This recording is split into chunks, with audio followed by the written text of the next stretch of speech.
Hi everyone, welcome to మీతో ఒక మాట. నేను భారతి. మా గార్డెన్లో హార్వెస్ట్ చేసిన మామిడాలను అయితే కొన్ని మొక్కల్ని నేను మరలా నాటుకోవడానికి ఉంచుకొని కొన్నిటిని ఈ విధంగా పచ్చడి చేద్దాం అనుకుంటున్నానండి. అందువల్ల వీటిని పీల్ చేసుకొని చిన్న చిన్న మొక్కల కింద కట్ చేసుకోవడం జరిగింది. మరి చట్నీ చేయడానికి ఒక స్పూన్ మెంతుల్ని, ఒక స్పూన్ ఆవాల్ని వేయించుకుని ఈ విధంగా మిక్సీ జార్లో వేసుకున్నాను. అదేవిధంగా ఎండుమిర్చి తీసుకున్నాను, ఎండుమిర్చిని వేయించుకున్నాను. ఆ తర్వాత అదే పాత్రలో మామిడల్లం ముక్కల్ని కొంచెం దోరగా వేయించాలండి. ఎక్కువ వేయించకూడదు, ఒక 3-4 నిమిషాలు వేయిస్తే సరిపోతుంది, పచ్చివాసన పోయేలాగాను.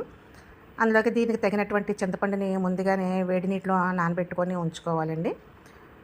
ఆ తర్వాత ఎండుమిర్చిని మిక్సీ జార్లో వేసుకొని మెత్తగా పొడి చేసుకున్న తర్వాత మనం ఆల్రెడీ పొడి చేసుకున్నటువంటి మెంతులు, ఆవాల పొడిని కూడా వేసుకొని ఇందులోనే మామిడల్లం ముక్కల్ని వేసుకొని తగినంత చింతపండుని కూడా యాడ్ చేసుకోవాలండి. అదేవిధంగా రుచికి తగినటువంటి ఉప్పుని వేసుకుని మనం బెల్లాన్ని పొడి కింద చేసుకుని వేసుకోవడం జరిగింది. ఇక్కడ బెల్లం పొడి, ఉప్పుని యాడ్ చేసుకోవడం జరిగింది. వీటన్నిటిని కలిపి మెత్తగా మిక్సీ పట్టుకోవాలండి. మిక్సీ పట్టుకున్నాక ఏవైనా తక్కువైతే కనుక వాటిని మళ్ళీ యాడ్ చేసుకోవచ్చు. మనం కారం కూడా వాడచ్చు మిర్చి బదులు. అదేవిధంగా ఇలా చేసుకున్న మిశ్రమాన్ని మళ్ళీ తాలింపు వేయాలి.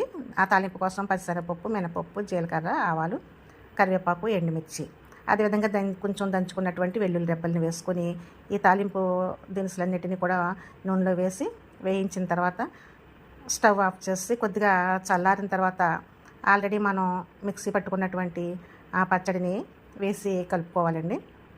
ఇప్పుడు మనకి మామిడల్లం పచ్చడి రెడీ అయిపోయింది. దీనికి కొంత ఆయిల్ ఎక్కువే పడుతుందండి. మరి ఇది ఎంతో రుచికరమైనటువంటి మంచి ఫ్లేవర్ ఉన్నటువంటి మామిడల్లం పచ్చడి రెడీ అయిపోయిందండి.